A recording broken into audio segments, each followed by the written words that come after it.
بسم اللہ الرحمن الرحیم۔ میرا سوال مولانا طارق جمیل اور باقی تمام علماء سے ہے، کیا ہر بار معاف کرنا ضروری ہے؟ کیا ہر حال میں معاف کرنا ہی بہترین راستہ ہے؟ کیا ظالم کو بار بار معاف کرنا سنت نبوی صلی اللہ علیہ وسلم ہے یا کہیں نہ کہیں حد آتی ہے؟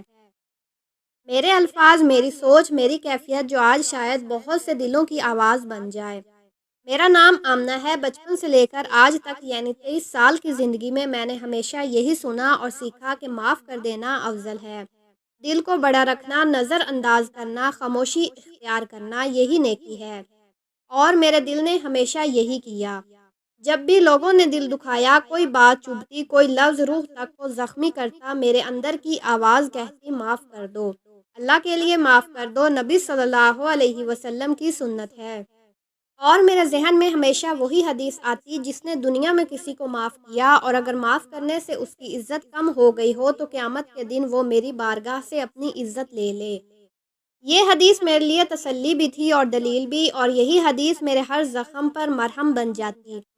دل کی گہرائیوں سے معاف کرتی آئی ہوں کیونکہ مجھے لگا کہ یہی میرا امتحان ہے۔ میں اکثر سوچتی کہ جو مجھے برا کہہ گئے یا میرے خلوص کو روند گئے، میں اسے معاف کر دوں تاکہ کل قیامت کے دن نبی صلی اللہ علیہ وسلم کے قریب ہوں۔ لیکن ایک دن بیٹھے بیٹھے جب لوگوں کے برے رویوں نے دل کو اندر سے توڑ دیا اور میں اسی حدیث کو یاد کر رہی تھی، معاف کرنے والی حدیث، تو حیرت انگیز طور پر پہلی بار میرے ذہن میں ایک اور واقعہ آیا۔ وہ واقعہ عتبہ بن ابی لہب کا ہے۔ عتبہ وہ شخص تھا جس نے نبی کریم صلی اللہ علیہ وسلم کی بیٹی حضرت رقیہ رضی اللہ عنہا کو طلاق دی اور گستاخی و ظلم کی انتہا کی۔ یہ وہ موقع تھا جب نبی صلی اللہ علیہ وسلم نے فرمایا، یا اللہ اس پر اپنے کتوں میں سے ایک کتا مسلط فرما دے، اور پھر واقعی ایسا ہی ہوا۔ عتبہ کو ایک جنگلی درندے نے چیر پھاڑ دیا اور وہ عبرتناک انجام کو پہنچا۔ یہ وہی نبی صلی اللہ علیہ وسلم تھے جو طائف میں پتھر کھا کر بھی بد دعا نہ کر سکے تھے، لیکن یہاں ظلم، گستاخی اور دل آزاری اس حد تک بڑھ گئی تھی کہ نبی کی زبان سے بھی بد دعا نکل گئی۔ یہ واقعہ میرے ذہن میں بجلی کی طرح آیا اور میں سوچنے لگی کہ اگر نبی صلی اللہ علیہ وسلم، جنہیں سب سے زیادہ رحم دل اور معاف کرنے والا کہا جاتا ہے، انہوں نے بھی ظلم کی انتہا پر بد دعا کی، تو پھر کیا میں ظالموں کو ہمیشہ معاف کرنے پر مجبور ہوں؟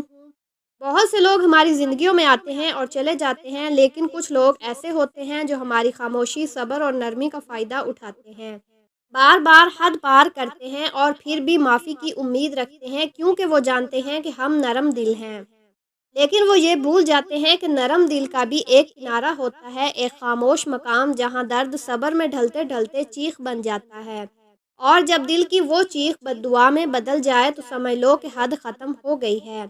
تو میں آج اپنے دل کی یہ کیفیت اپنی آواز میں کہنا چاہتی ہوں، ان سب کو جو بار بار لوگوں کا دل دکھاتے ہیں اور پھر بڑی آسانی سے معاف کر دینے کا سہارا لیتے ہیں۔ میں یہ پیغام دینا چاہتی ہوں کہ کسی کو اتنا مت ستاؤ کہ اس کے دل میں معاف کرنے والی حدیث کی جگہ عتبہ کی بد دعا آ جائے۔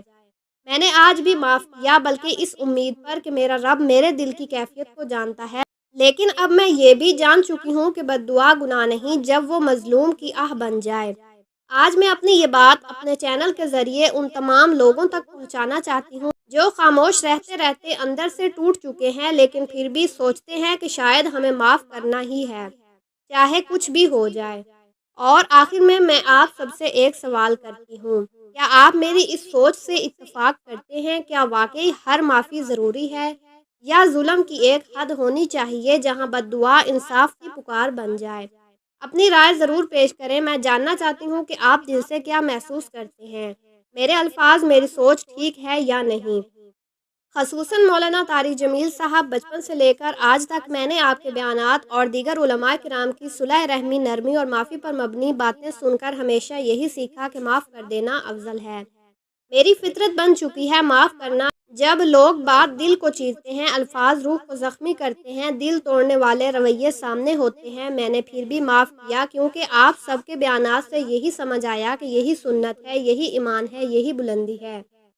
لیکن آج میں سوال کرتی ہوں، کیا واقعی ہر ظلم پر خاموش رہنا معافی ہے؟ کیا ظالم کو بار بار موقع دینا ہی صبر ہے؟ کیا قرآن اور حدیث ہمیں صرف برداشت کی تعلیم دیتی ہے یا کہیں انصاف کا بھی حق دیا گیا ہے؟ کیا اللہ نے بدلہ لینے کا بھی دروازہ رکھا ہے؟ میں آج آپ سب سے خاص طور پر مولانا طارق جمیل صاحب سے رہنمائی چاہتی ہوں۔ یہ سوال صرف لفظوں کا نہیں، میری پوری زندگی کا خلاصہ ہے۔